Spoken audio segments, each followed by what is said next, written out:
नमस्कार दोस्तों, आप सभी दोस्तों का मेरे YouTube चैनल अमित सिंह पवार में हार्दिक स्वागत और अभिनंदन है। दोस्तों, मेरे गांव का नाम सिल्ला ब्राह्मण गांव है। तो दोस्तों, मैं अपने ब्लॉग की शुरुआत महाराज साणेश्वर के मंदिर प्रांगण से कर रहा हूं, क्योंकि कहा जाता है कि कुछ भी शुभ कार्य करना है तो महाराज जी के द्वारा किया जाता है। जैसे शादी की जाती है तो शादी का कार्ड सबसे पहले महाराज जी को दिया जाता है, उसी प्रकार मैं अपने ब्लॉग की शुरुआत महाराज साणेश्वर के मंदिर प्रांगण से कर रहा हूँ।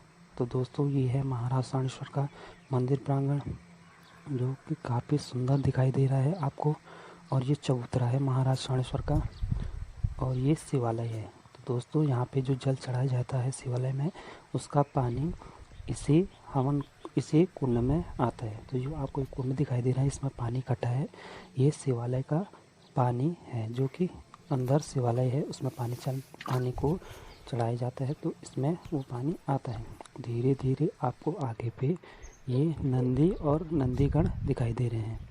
और ये आपको जो दिखाई दे रहा है, ये है छोटा हवन कुंड। यहाँ पे महाराज साणेश्वर के द्वारा 9 दिनों तक हवन किया जाता है।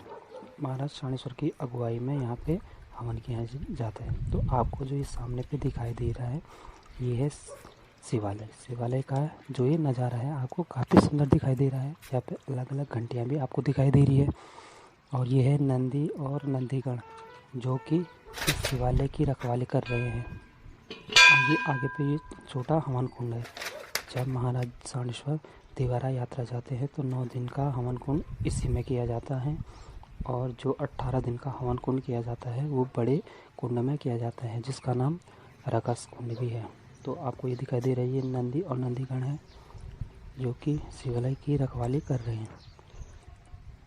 और धीरे धीरे आपको मैं अंदर का नज़ारा दिखाता हूँ। तो दोस्तों, ये है शिवालय का नज़ारा। आपको ये गेट दिखाई दे रहा है, काफ़ी सुंदर है। और जो ये अंदर है, ये है शिवालय। यहाँ पे आप लेंगे, और जो ये मूर्तियाँ दिखाई दे रही है, तो ये अलग अलग पत्थरों पे आकृतियाँ पिरोई गई है। और जो अंदर की साइड है, ये है महाराज शिवालय।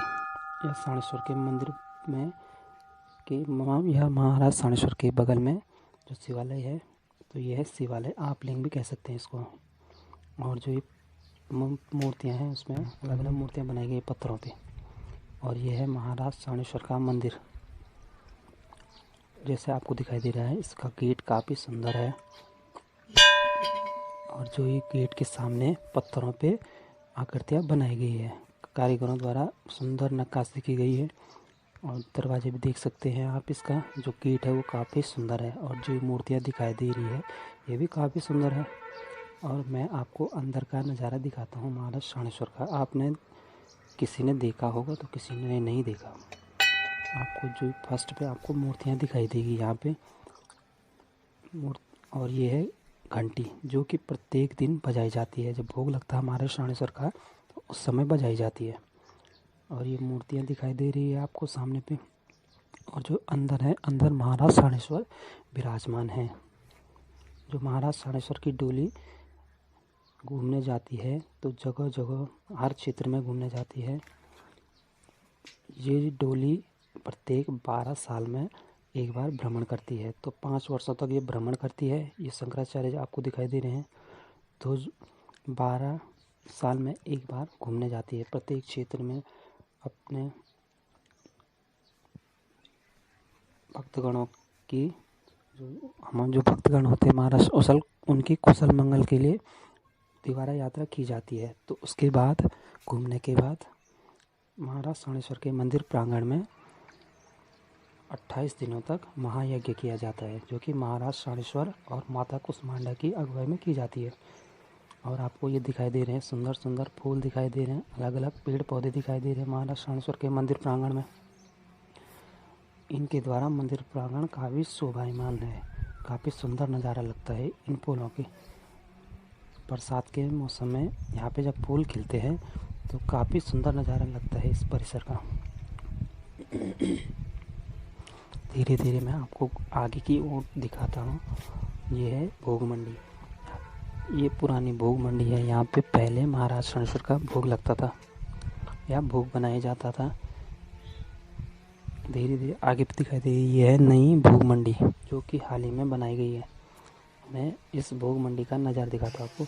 ये है महाराज शाणेश्वर की भोग मंडी, जो कि हाल ही में बनाई गई है, 1-2 साल में बनाई गई है। ये है चूल्हा जहाँ पे महाराज शाणेश्वर का भोग बनता है। प्रत्येक दिन भोग बनता है और वो भोग महाराज शाणेश्वर को चढ़ाया जाता है या लगाया जाता है। जो आपके सामने जो ये मंदिर दिखाई दे रहा है, ये है दुर्गा माता का मंदिर। ये भी काफ़ी सुंदर मंदिर है। ये पत्थरों पे आप देख सकते हो किस प्रकार से आकृतियाँ पिरोई गई हैं। तो ये है दुर्गा माता का मंदिर जो आपको दिखाई दे रहा है, और ये है गेट, दुर्गा माता का गेट। और जो ये दिखाई दे रहा है, यहाँ पे दिखाई दे रहा है श्री दुर्गा स्तुति। तो यहाँ पे माता दुर्गा की आरती पत्थरों पे लिखी गई है। और ये लोटे दिखाई दे रहे हैं आपको, इसके द्वारा दुर्गा माता को जल चढ़ाया जाता है। जो ये आपको बड़ा घड़ा दिखाई दे रहा है, ये कलश दिखाई दे रहा है, इस पे प्रत्येक दिन भक्तगण प्रत्येक दिन माता को जल चढ़ाते हैं। जो ये है लोटा, और आप अंदर का नज़ारा देख सकते हैं, काफ़ी सुंदर दिखाई दे रहा है। ये लोटे दिखाई दे रहे हैं, इसके द्वारा इसमें पानी को चढ़ाया जाता है। सावन के महीने में यहाँ पे काफ़ी भीड़ भाड़ रहती है, बहुत ज़्यादा मात्रा में भक्तगण आए रहते हैं मंदिर प्रांगण में। धीरे धीरे मैं आपको आगे का नज़ारा दिखाना चाहता हूँ। जो ये दिखाई दे रहे हैं आपको, यहाँ पे जो ये पत्थर हैं, तो यहाँ पे महाराज शाणेश्वर विराजमान होते हैं या माता कुष्मांडा विराजमान होती है। इसमें महाराज शाणेश्वर विराजमान होते हैं, और जो पहले दिखाया था मैंने आपको, वहाँ पे माता कुष्मांडा विराजमान होती है। जब बड़ा यज्ञ किया जाता है तो इन दोनों की ही अगुवाई में उस बड़े यज्ञ की रक्षा की जाती है और बड़ा यज्ञ संपन्न होता है। जो कि इस यज्ञ में बहुत सारे ब्राह्मणों को निमंत्रित किया जाता है मंत्रोच्चार के द्वारा। बहुत सारे ब्राह्मणों के मंत्रोच्चार के द्वारा इस यज्ञ को संपन्न किया जाता है। तो ये है बड़ा यज्ञ कुंड, या इसको हम रगस कुंड कहते हैं। तो यहाँ पे बहुत सारे ब्राह्मणों के द्वारा मंत्रोच्चार किया जाता है। तो आपको दिखाई दे रही है पत्थरों द्वारा बनाया गया है बैठने के लिए। और जो ये दिखाई दे रही है मसान महाराज का निवास स्थान, यहाँ पे मसान महाराज को रखा जाता है। और जो ये आपको अंदर दिखाई दे रहा है, यह है द्वारकाधीश का मंदिर या विष्णु का मंदिर भी कह सकते हैं आप इसको। गेट दिखाई दे रहा है आपको, काफ़ी सुंदर नज़ारा है इस गेट का भी। अंदर की साइड आपको दिखाई दे रहा है, ये है पत्थरों पे काफ़ी अच्छी नक्काशी करके द्वारा विष्णु भगवान की मूर्ति को पिरोया गया है। सुंदर आकृतियों में विष्णु भगवान को बनाया गया है। और जो इस मूर्ति दिखाई दे रही है, काफ़ी सुंदर मूर्ति दिखाई दे रही है आपको। हर प्रकार से विष्णु भगवान के अवतारों को इसमें बनाया गया है। और ये है महाराज शाणेश्वर के मंदिर प्रांगण के बगल में विष्णु महाराज का मंदिर। तो अलग अलग मंदिरों का समूह भी है यहाँ पे, जो कि मैं आपको इसके बाद दिखाऊंगा। ये है पीपल का वृक्ष, काफ़ी सालों पुराना है ये वृक्ष। तो जो ये 2 वृक्ष है, ये गेट का आकार लेते हैं। यहाँ पे दोनों एक दूसरे के गेट के आकार में जुड़े हैं। तो आपको दिखाई दे रहा है मंदिर प्रांगण, काफ़ी सुंदर नज़ारा है मंदिर प्रांगण का भी। तो ये है बड़ा हवन कुंड, या इसको हम रगस कुंड भी कहते हैं। यहाँ पे 18 दिन का यज्ञ किया जाता है महाराज शाणेश्वर की अगुवाई में, और माता कुष्मांडा के द्वारा यज्ञ किया जाता है, ब्राह्मणों द्वारा संपन्न किया जाता है यज्ञ। और ये है भवन जो कि हाल ही में बनाया गया है। और आपको दिखाई दे रही है जो ये बोर्ड दिखाई दे रहा है, शाणेश्वर मंदिर धर्मशाला निर्माण में सहयोग देने वालों की राशि नामावली है।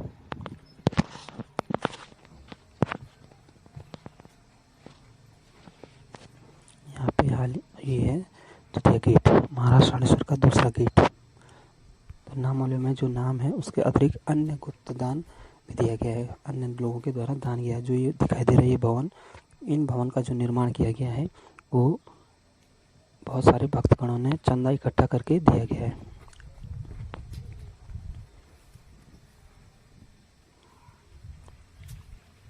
ये है मंदिर प्रांगण। जो ये छोटे छोटे मंदिर दिखाई दे रहे हैं आपको, कहा जाता है ये शंकराचार्य द्वारा बनाए गए मंदिर है।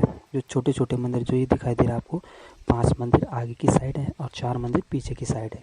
तो शंकराचार्य द्वारा बनाए गए ये मंदिरों का छोटा छोटा समूह है। तो इनके अंदर छोटे छोटे कई मूर्तियाँ आपको दिखाई देगी। तो जो ये आपको दिखाई दे रहे पत्थरों के द्वारा बनाए गए हैं, तो ये मंदिरों का समूह काफ़ी सुंदर मंदिर दिखाई दे रहा है आपको।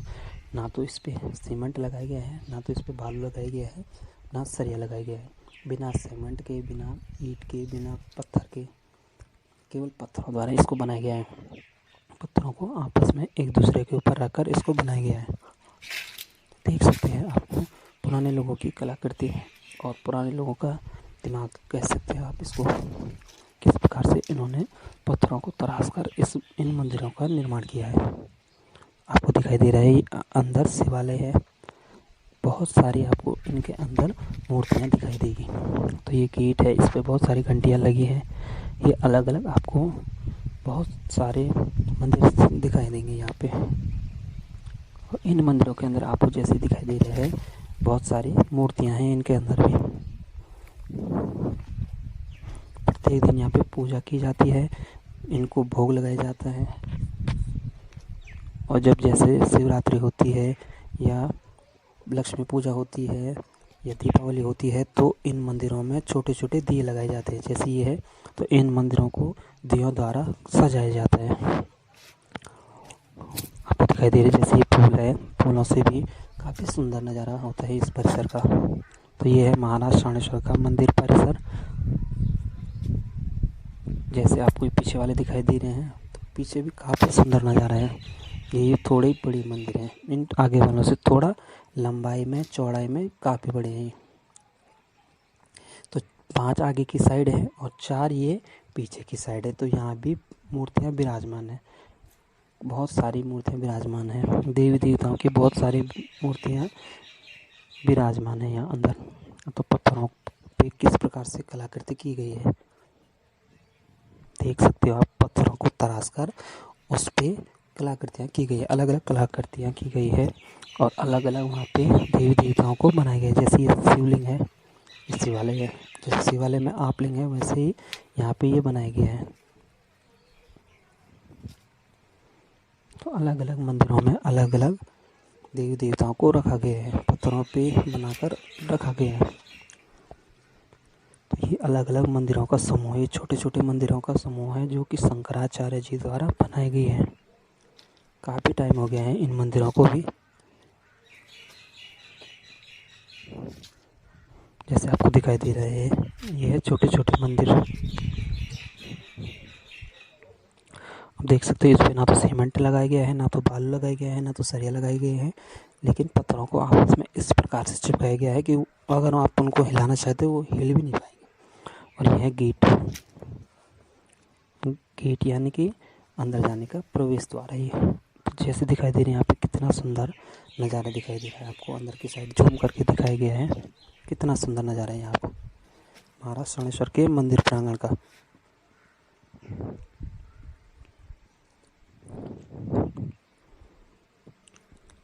तो एक पीपल दिखाई दे रहा है, एक पीपल ये है और एक पीपल दूसरी साइड है।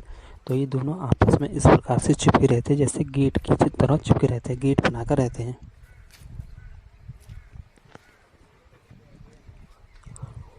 यह है मंदिर प्रांगण। जो आपको ये पेड़ दिखाई दे रहा है ये रुद्राक्ष का पेड़ है। रुद्राक्ष मतलब रुद्र के आंसू। तो यहाँ पे साल में 2 बार इस पे रुद्राक्ष लगते हैं। आपको इस घाटी में कहीं पे आपको रुद्राक्ष का पेड़ नहीं दिखाई देगा, लेकिन इसी मंदिर प्रांगण में यहाँ पे ये रुद्राक्ष का पेड़ है। आप दिखाई दे रहे छोटे छोटे दिखाई दे रहे ये है रुद्राक्ष। तो साल में 2 बार इस पे रुद्राक्ष लगते हैं। और यह है माले का पेड़, यानी कि जो पत्ते होते हैं जिसमें भोजन खाते हैं उस पत्ते का पेड़ है ये है रुद्राक्ष। ये अलग अलग यहाँ पे फूलों द्वारा यहाँ पे सजाया गया है। यहाँ पे ये है परिसर, महाराज शाणेश्वर का मंदिर परिसर प्रांगण। काफ़ी शोभायमान है, काफ़ी सुंदर नज़ारा होता है जब यहाँ पे फूल खिलते हैं। तो यहाँ का वातावरण और यहाँ का जो परिसर अलग ही नज़ारा होता है यहाँ का। आपको ये रुद्राक्ष दिखाई दे रही है, रुद्राक्ष इस घाटी में कहीं नहीं है, केवल महाराज शाणेश्वर के मंदिर प्रांगण में ही है। और जो ऊपर आपको दिखाई दे रहा है इसको हम धारा भी कहते हैं या नौ कहते हैं। इसका पानी महाराज जी को चढ़ाया जाता है और भोग लगाने में इसी पानी का यूज़ किया जाता है।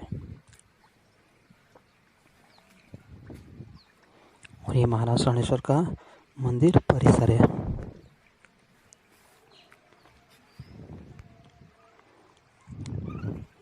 और ये छोटे छोटे मंदिरों का समूह है जो कि शंकराचार्य द्वारा बनाए गए मंदिर हैं।